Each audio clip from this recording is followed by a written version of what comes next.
तर दुसरीकडे सोलापूरच्या पाणी प्रश्नावर भाजप आक्रमक झाली आहे। महापालिकेच्या अतिरिक्त आयुक्तांना गढूळ पाण्याची बाटली भेट देण्यात आली आहे। सोलापूर शहरामध्ये गढूळ पाणी पुरवठा होत असल्याचा आरोप केला जातोय भाजपकडून आणि त्या पार्श्वभूमीवर पालिका आयुक्तांना गढूळ पाण्याची बाटली इथं भेट देण्यात आली आहे।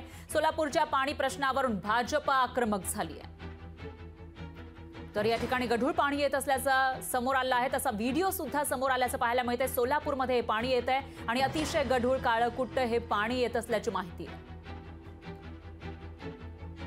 तर याविषयी अधिक माहितीसाठी आपले प्रतिनिधी वसीम अत्तार हे थेट आपल्यासोबत जोडले गेले आहेत। वसीम, काय सांगाल? सोलापूरमध्ये पाणी तर येत आहे, पण ते काळकुट्ट आहे, गढूळ आहे, असं पाणी आहे, ते कशासाठी वापरावं असा सवाल पडतोय। नेमकी काय स्थिती आहे तिथे पाण्याची?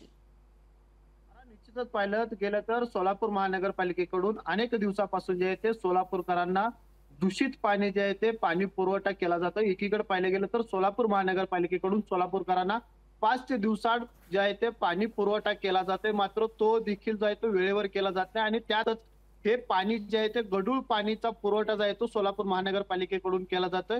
यावरती सोलापुरातील भाजपाचे माजी नगरसेवक आहेत अनंत जाधव यांनी आक्रमक भूमिका घेत आज त्यांनी सोलापूर महानगरपालिकेचे अतिरिक्त आयुक्त कारंजे यांच्या वाढदिवसानिमित्त जे आहे ते गढूळ पाण्याची भेट देखील त्यांना दिलेली आहे आणि हा जो पाणी पुरवठा जो गढूळ पाणी पुरवठा होतोय हा पाणी पुरवठा सुरळीत करावा, अन्यथा यापेक्षाही तीव्र आंदोलन करू असा इशारा देखील जो आहे तो माजी नगरसेवक आनंद जाधव यांच्याकडून देण्यात आलेला आहे। निश्चितच वसीम, आता तरी या ठिकाणी स्वच्छ पाणी पुरवलं जातं का इकडच्या लोकांना ते बघावं लागेल। दरम्यान धन्यवाद तुम्ही दिलेल्या या सविस्तर माहितीसाठी।